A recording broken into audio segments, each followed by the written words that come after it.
What's up, fam? Welcome back to the Project Reboot Kitchen. I hope you've been enjoying our Healthy Holiday series. If you haven't already watched our videos where we show you how to make the perfect sous vide turkey and the most delicious and flavorful turkey stock that you've ever had, go back and watch those videos because they're going to be the perfect partner to what we're whipping up in the Project Reboot Kitchen today. Today, we're going to be doing an amazing keto-friendly, gluten-free turkey gravy. It is so rich and delicious, your taste buds won't believe that it's probably the most healthy turkey gravy you've ever had. So without further ado, let's get started. Like most great healthy recipes, this one has just a few ingredients. You'll need 4 cups of turkey stock, some turkey scraps, we've got the wings and giblets here, 6 slices of thick cut bacon, 1 whole yellow onion, 6 cloves of garlic, the juice of 1 lemon, a sprig of rosemary, xanthan gum, and some salt and pepper. Now before we get started throwing things into a pot, we're going to make sure to do our mise en place in order to make sure the process goes a whole lot smoother. Mise en place is a French term that refers to having all of your ingredients prepped and pre-measured before you start cooking. So we're going to start by peeling and dicing our onions. Don't be too concerned about the size of your dicing here, as we're going to blend the crap out of the gravy at the end anyway. Now it's time to slice our garlic. I'm going to go with fairly large slices here because, again, we're just going to blend it in the end. Then I'll use my bench scraper to gather up all of the onions and put them in these super professional looking prep containers, which, by the way, you should totally invest in. They're super chefy and they come in multiple sizes and all use the same lid, so they've drastically simplified my Tupperware game. Anyhow, next up we're going to slice our bacon into tiny little pieces. The size of these pieces does kind of matter, as you can optionally reintroduce these pieces back into the gravy before serving. I'm slicing mine lengthwise down the middle first, and then into about 1/2-inch pieces. Then into the prep container it goes. Now, we'll roll this lemon around to break down some of the fibers inside so it'll juice more easily. Then we'll cut it in half and use our handy dandy juicer to squeeze every last drop of lemony goodness out of it. Finally, we'll take a teaspoon of xanthan gum and add it to a cup of cold turkey stock.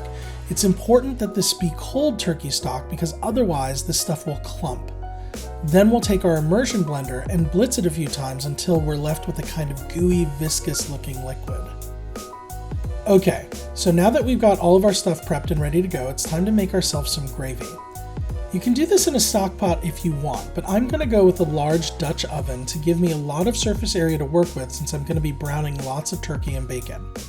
It also has a light interior, which will help me to judge how much fond is building up at the bottom of the pot and how dark that fond is getting. Once the pan is nice and hot, we'll start by adding our bacon and listening to the satisfying sound of it sizzling as it hits the pan.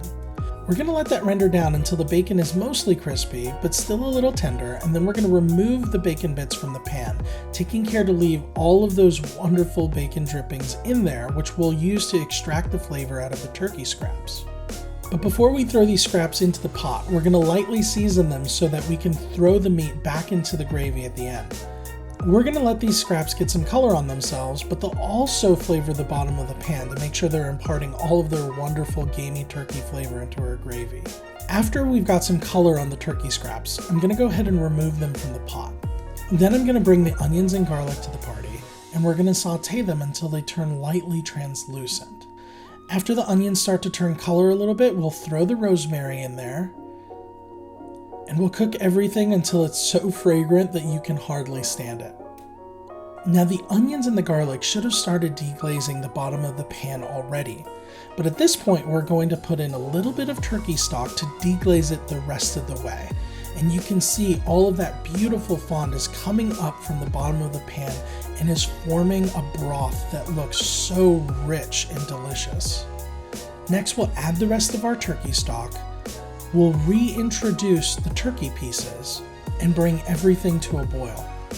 Once everything is boiling, we'll bring it back down to a simmer and let everything reduce for about 15 to 20 minutes. This gives the flavors a chance to get acquainted, but it'll also make sure that the remaining liquid becomes nice and thick. After the time's up, we'll remove the turkey scraps and rosemary and add our lemon juice. Then we'll add the xanthan gum mixture and stir thoroughly. Once everything's nice and incorporated, we'll take our immersion blender and blend everything until the mixture is nice and homogeneous. Now it's time to taste for seasoning.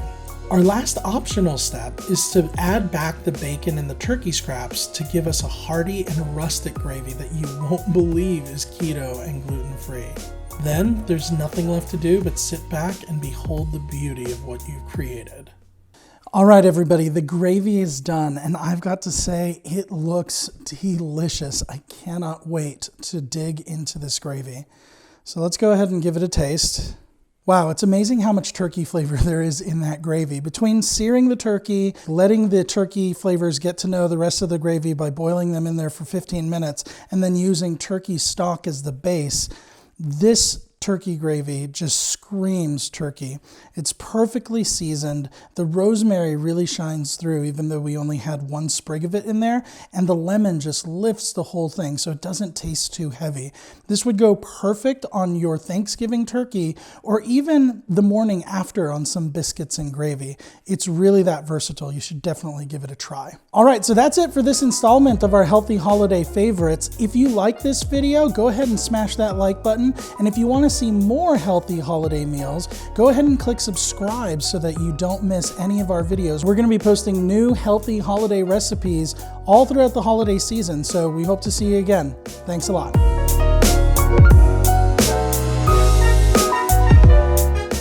I hope you've been enjoying our Healthy Holiday series. If you haven't already, go back and watch our sous vide. Oh, good.